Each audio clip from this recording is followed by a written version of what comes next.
नमस्कार, मेरा नाम प्रवीण अलावत है। आप 90 डिग्री देख रहे हैं।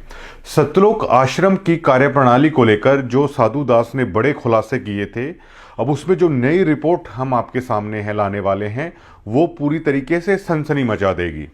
पूरे हरियाणा में ही नहीं, पूरे हिंदुस्तान में इस चीज़ की बहुत बड़ी हाइप क्रिएट की गई कि हज़ारों करोड़ रुपए सतलोक आश्रम की तरफ से वो बाढ़ग्रस्त जो गांव हैं उनको दिए गए।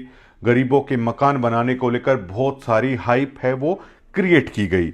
लेकिन जो साधु दास ने बताया वो हैरान करने वाला था कि आखिरकार हज़ारों करोड़ रुपए जो मैनेजमेंट दावा कर रही है लोगों की मदद के लिए उन्होंने किया, आखिर सतगुरु रामपाल जी महाराज के आदेशों की धज्जियां उड़ाते हुए भी, जो साधु दास के मुताबिक संत रामपाल जी महाराज ने जो आदेश दिया था कि साधु दास का घर पहले से भी अच्छा है वो होना चाहिए, तो क्या मैनेजमेंट ने संत रामपाल जी महाराज के आदेशों की भी धज्जियां उड़ा दी थी?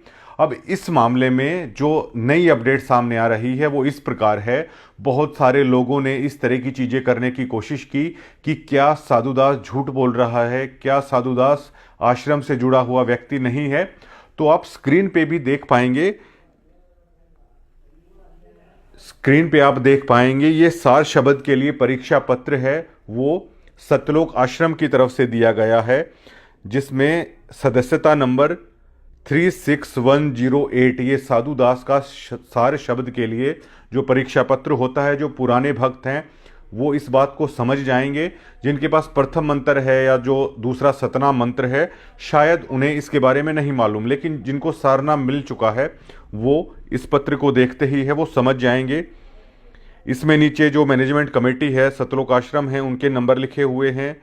भक्त का नाम साधुदास, पुत्र छाजूराम, आयु 35 वर्ष, पता चुली खुर्द, तहसील आदमपुर, जिला हिसार, हरियाणा। फ़ोन नंबर 9812284347 ये उस दरमियान का है। साधु दास के जब प्रथम मंत्र मिला उसकी इसमें डेट लिखी हुई है 15/2/2014, 11/7/2014 को सतनाम मिला, दूसरा मंत्र मिला, और सारनाम उसके 7 सालों के बाद साधु दास को मिला 19/12/2021 को। इसमें यह भी डाटा लिखा हुआ है कि हिसार तारीख पर वो कितनी बार आए। 120 बार साधु दास हिसार तारीख पर, यानी बरवाला कांड के केस को लेकर जब संत रामपाल जी महाराज की तारीख होती थी तो उस दरमियान भक्तों को बकायदा मैसेज करके बुलाया जाता था। और उसकी अहमियत आप देख सकते हैं कि बकायदा सतलोक आश्रम की तरफ से ये लिखा हुआ है कि वो हिसार तारीख पर कितनी बार आए। 120 बार जो कोर्ट की तारीख होती थी उस पर साधु दास गए। ये बातें पुख्ता सबूत हैं कि कितने पुराने भक्त हैं सतलोक आश्रम से जुड़े हुए साधु दास। इसमें यह भी लिखा हुआ है कि महीने में कितनी बार हैं वो हिसार में आते हैं। ये सार शब्द के लिए परीक्षा पत्र है। तो ये उस बात का पुख्ता सबूत है कि सार नाम जिन्होंने प्राप्त कर लिया, जो सतलोक आश्रम से जुड़े हुए हैं, उन लोगों को पता है कि सार नाम प्राप्त करने के लिए बहुत सारे साल लगते हैं, बहुत सारी अग्नि परीक्षाओं से गुजारते हैं आश्रम वाले। मुझे ये नहीं पता कि महाराज जी गुजारते हैं या ये लोग गुजारते हैं, लेकिन बहुत ड्यूटियां लगाई जाती हैं, बहुत जिम्मेदारी नहीं कहेंगे हम, बहुत काम लिया जाता है इसके बाबत भक्तों से। उसके बाद है ये सारनाम है वो दिया जाता है। अब जबकि हमारे इंटरव्यू के दौरान साधु दास ने ये कहा था कि गुरु महाराज ने आदेश दिया था कि उनका घर बनवाया जाए। घर पूरी तरीके से आग में तहस नहस हो चुका था, जो उनका आशियाना था वो उजड़ गया था, लेकिन उसके बावजूद भी संत रामपाल जी महाराज के आदेशों की धज्जियां उड़ा दी गई। ऐसा नहीं हुआ। जब साधु दास ने हमें इंटरव्यू दिया उसके बाद सतलोक आश्रम की मैनेजमेंट की नींद टूटती है, उनके कानों पर वो जू रेंगती है और साधु राम से संपर्क करके ये कहा जाता है कि आप हिसार आ जाइए। साधु दास ने ये कहा है कि भगत जी आप गांव में भी आ सकते हैं, और कमेटी के जो लोग हैं वो सरपंच के माध्यम से किसी भी चीज़ के लिए जाते हैं तो वो चले जाते हैं। और एक शख्स हैं जो साधु दास ने, मतलब मनोज सिसाए नाम के हैं, जो शायद इनका वहाँ पे अन्नपूर्ण मुहिम के कुछ पद है इनके पास, वो देखते हैं। उन्होंने भी साधु दास को फ़ोन करके ये चीज़ कही है। लेकिन आज से 2 महीने पहले साधु दास ने मनोज सिसाए को बकायदा व्हाट्सएप पे ये लिखते हुए ये उन्होंने अपनी मांग रख दी थी इस मैनेजमेंट के सामने कि मुझे आपके घर बनवाने के एहसान की भी ज़रूरत नहीं है। आहत होकर जब मैनेजमेंट ने उसे बिल्कुल अकेला छोड़ दिया तो आहत होकर उसने कहा मुझे आपकी दरियादिली की भी ज़रूरत नहीं है, मैंने जितने पैसे हैं आप लोगों पर लुटाए हैं, आप लोगों को दिए हैं, बस भैया वो मेरा पैसा वापस कर दीजिए।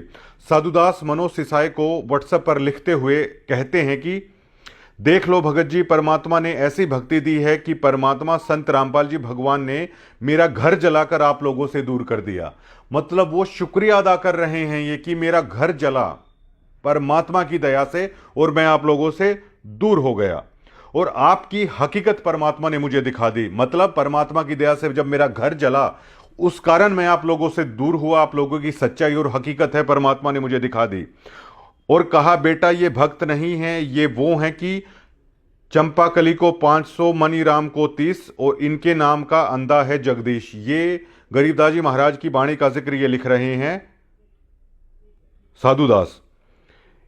इनके नाम का अंधा है जगदीश, ये परमात्मा को अंधा समझते हैं। मैंने आपसे ये झगड़ा जो खरक में हुआ है होने से पहले ही कह दिया था कि भाई साहब परमात्मा मेरे को अंदर से ऐसी प्रेरणा कर रहा है कि बेटा यहाँ दान के नाम पर 1 रुपया भी आप मत देना। इसलिए मैंने आपसे कहा भाई साहब मेरे पाठ और ज्योति के पैसे वापस दिलाओ, क्योंकि मेरा पैसा गलत जगह लग रहा है। आपने कहा पर्चियों को व्हाट्सएप करो, मैंने सोच रखा है कि किसी पत्रकार को बुलाकर ये जो चीज़ है, ये गुप्त जो चीज़ है वो सबको पता लगेगा। भाई साहब 2014 से चूली खुर्द में मैंने सबसे पहले नाम दीक्षा ली थी गुरुजियों से। किसी को आज तक मैंने दान के बारे में किसी को नहीं कहा कि मैंने आप लोगों को कितने पैसे दिए हैं।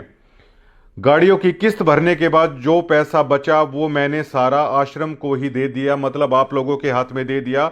और 2014 से मैंने परमात्मा के मिशन में भगत जोड़े ही हैं। अब उन भक्तों के फ़ोन आते हैं कि मुझे कहते हैं वो कि भगत जी क्या हुआ, जब आपका घर जल गया था मैं कहता हूँ वहाँ आश्रम में चौधरियों की चलती है, कुछ गरीब भक्तों को तो इन मैनेजमेंट वालों का पता नहीं और कुछ चमचागिरी करते हैं। मेरी तो आपसे यही प्रार्थना है, 1 भी रुपया इन मैनेजमेंट वालों के हाथों में मत चढ़ाइए। पहले मुझे भी पता नहीं था, दान संकल्प कर लो और परमात्मा आएंगे तो इनके हाथों में देंगे। ये मनोज सिसाए को साधुदास ने बाकायदा व्हाट्सएप पे नवंबर में ये लिख दिया था और ये कह दी थी कि मुझे ऐसा लगता है कि मैंने अपना पैसा कुपात्रों के हाथ में दे दिया है और कुपात्रों को दिया हुआ दान है वो कभी नहीं फलता। वो लास्ट में लिखते हैं कि मैं ये चाहता हूं कि आप मेरी पाई पाई का जो पैसा है आप मुझे दे दो, मुझे आपकी घर की भी ज़रूरत नहीं है कि आप लोग आके घर बनवाओगे, और मैं इस पैसे को अपना संकल्प करके अपने घर में रख लूँगा। संत रामपाल जी महाराज जी कभी बाहर आएंगे तब मैं ये दान का पैसा है मैं तब दूंगा, क्योंकि आज मेरे उस पैसे का दुरुपयोग हो रहा है। लेकिन 2 महीने के बाद भी सतलोक आश्रम की नींद नहीं टूटी, उनके कानों पर जूं नहीं रेंगी और सब कुछ ऐसे ही चल रहा था जब तक 90 डिग्री ने साधुदास का वो इंटरव्यू पूरे हरियाणा पूरे देश के सामने नहीं रख दिया कि ये साधुदास की कहानी है। ये कुछ ना कुछ हमें ओ माई गॉड नाम की जो एक फिल्म थी जिसमें अदाकारी की गई थी परेश रावल की तरफ से, और उसमें इसी तरह का कुछ कहा गया था उस आश्रम की मैनेजमेंट को लेकर कि मैंने जो जो पर्चियां दी हैं वो सारा पैसा है, अब मेरा दुकान है वो ढह गई है, या तो मेरी मदद कीजिए या वो वापिस है वो दे दीजिए। इसी तरह साधुदास ने वो पर्चियां भी दी गई, जब वो दान और पाठ का पैसा है सतलोक आश्रम को दिया मैनेजमेंट की तरफ से, जो पर्ची है वो उन्हें दी गई। साधुदास का ना तो घर बना और साधुदास ने यहां तक कह दिया जो मेरा पैसा है आप वही भी वापस कर दीजिए। लेकिन आज भी मैनेजमेंट आखिरकार चुप क्यों है? ये वही मैनेजमेंट है जो कई कई हजार करोड़ रुपए ये कह रही है कि मानवता के नाम पे लोगों को हम दे रहे हैं, लेकिन एक व्यक्ति जिसको लगता है कि उन्होंने अपना पैसा आप जैसे गलत आदमियों के हाथ में दे दिया है, वो अपना पैसा वापस मांग रहा है, अपने खून पसीने की कमाई मांग रहा है। वो कह रहा है कि जो गाड़ियों से मैं दिहाड़ी मजदूरी भाड़े का काम करता हूं उससे जो पैसा बचता था ये मेरी कष्ट कमाई है जो मैंने आप लोगों के हाथों में दी है, मेरा वही पैसा मुझे आप दे दीजिए। वो ब्याज भी नहीं मांग रहा है।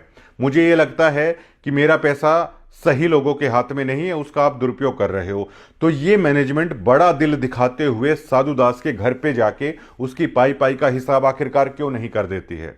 हम इस मैनेजमेंट से बार बार गुजारिश करना चाहेंगे कि आप साधु दास ने जो कहा है उसका जो हिसाब है, उसका जो हक बनता है, आप उसके गांव में जाके उसके हाथ में सुपुर्द कर दीजिए। आप बड़ा दिल दिखाइए। आप हजारों करोड़ रुपए बहाने का दावा करते हैं, लाखों घर बनाने का आप दावा करते हैं, एक व्यक्ति अपने हक का पैसा मांग रहा है, आखिरकार आप उसे देते क्यों नहीं है। इसके पीछे देखिए दोस्तों, अब बहुत सारी चीजें ये कही गई कि सत्यलोक से आ रहा है। भैया आपके पास तो सत्यलोक से आ रहा है, एक व्यक्ति अपने हक का पैसा वापस मांग रहा है, आपने उससे पैसा भी लिया, उस पैसे से आपने जो करना था वो भी किया, बिना ब्याज के वो मांग रहा है, उसका पैसा आपने बरत भी लिया है, आप उसको उसका पैसा वापस कर दीजिए। लेकिन सबसे बड़ा सवाल ये खड़ा होता है कि हजारों करोड़ों रुपए बहाने वाली मैनेजमेंट आखिरकार इस पर चुप क्यों है, आखिरकार उसने ऐसा किया क्यों नहीं मांगने के बावजूद भी। क्योंकि देखिए, अगर इस तरीके से भगत सच्चाई खोलने लगे, इस तरीके से अगर पैसा अपना वापस मांगने लगे, तो जो मौज उड़ाई जा रही है वो फिर कहां से होगी। साधु दास के मुताबिक जो उसके पैसे का गलत प्रयोग किया जा रहा है वो आखिरकार कैसे होगा, ये सभी चीजें बंद हो जाएंगी।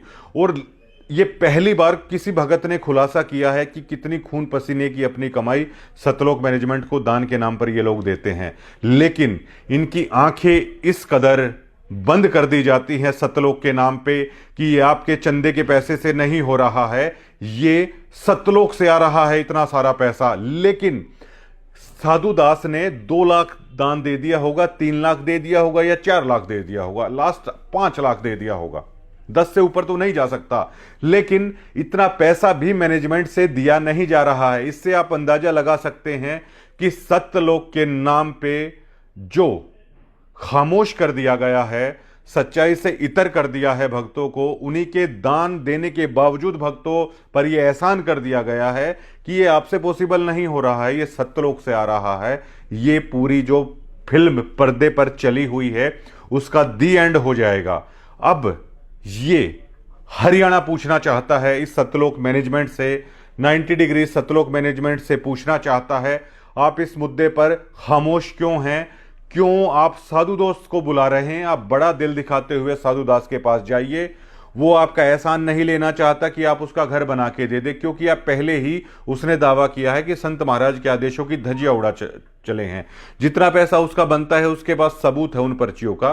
आप साधु दास का जो मेहनत का पैसा है आप उसके हाथ में दे दीजिए, तब जाके हरियाणा के सामने ये चीजें आएंगी कि आप लोगों का मैनेजमेंट बहुत बड़ा दिल है, रखती है। अगर ऐसा नहीं होता है तो आज भी पूरा हरियाणा इस मैनेजमेंट से पूछना चाहता है कि आखिरकार क्यों ये मैनेजमेंट ऐसा कर रही है। धन्यवाद।